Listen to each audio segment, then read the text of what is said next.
We'll try to understand Delta Lake through the examples. Delta Lake came with the solution where they are following the asset property, and then you can concurrently you can retrieve the data, you can insert the data, and you will not see any kind of discrepancy. So let's understand this through one of the example. So first what we will do, we'll create a table customer order. So if you see some of the old slides or maybe in Google, you will see once you create a delta table, you have to write using delta. So this is not required going forward. So that's where we have put a comment here. It's not required, this line. And default Databricks will create a delta lake table. So let's run this. So in this table, what we are doing, we are taking order ID, product ID, and customer email. 3 fields we are taking. So this table got created. Now we can insert couple of values here, insert into the customer order. These are the values we are going to insert. Let's run this command.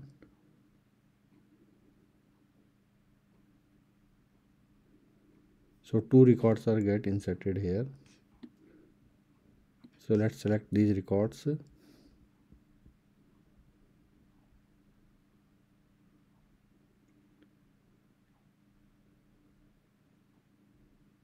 So these are the 2 records we have created. This table got created. Let's see the metadata about the tables. If you see the metadata, you have the format. This is the delta what we are talking about, and that's where we told, right, in you don't need to describe the delta type now, and by default it is going to create a delta for you. So this is delta ID, name, location where it got created. This is your location. You can copy here. Created at, last modified, so number of files, size, all these information you can see here. So let's list this location.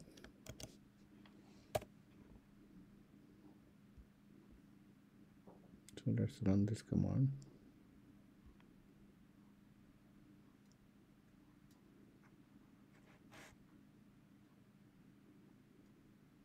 So if you see,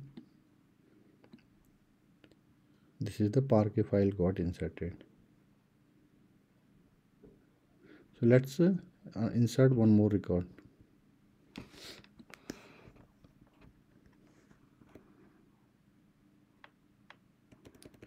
Let's insert one third record, 103, and let's say make this 3 4 5 6 underscore 3, third record. Let's insert this one.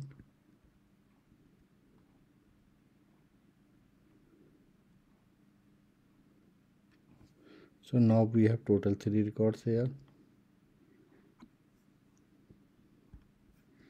If you run this, you will see 3 records are there.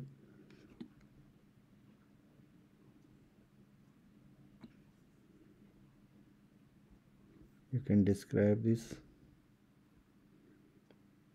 metadata, customer order. Let's run this command. So here you will see 2 Parquet file. This is the third record what we have inserted. This is the second Parquet file got created once we inserted the second time. Now let's do one thing. Let's update this table. We are updating the customer email ID, and where product ID is 2345. If you see the product ID, this one, let's update this record.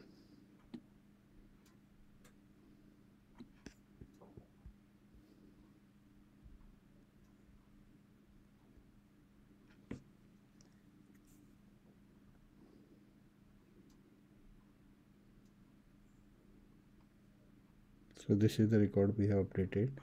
If we run the select query here, you will see this record is getting updated. So let's run this one. So yeah, you see this record got updated, right? Now if you describe the history of this table, what are the operation we have performed on that. So if you see, we have created a table first, then we have inserted couple of record, then third record we inserted, and later what we did, we update that record. So this is the timestamp. Based on the timestamp, these are the operation we have performed on the table. So let's say, for example, you want to see file inside this path. So copy this one,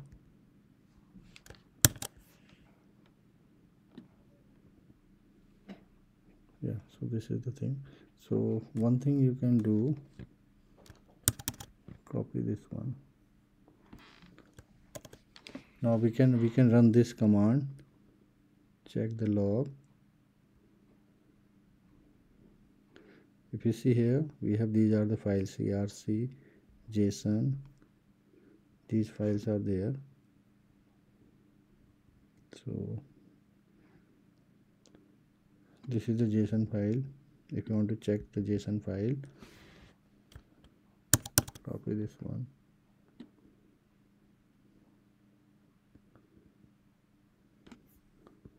put here.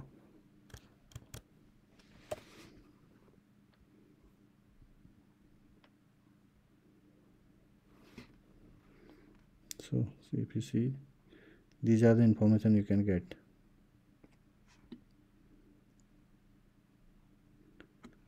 So these are the description, partition, properties, notebook, all these details are here.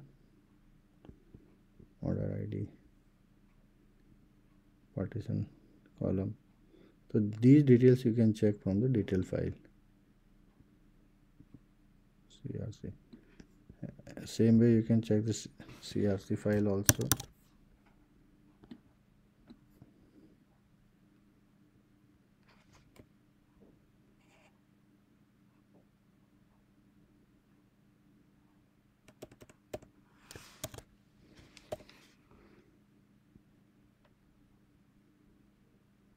Yes, this is your crc file. You can find the details, integer, all these details are there. So this is your Delta Lake sample example. Thanks for watching.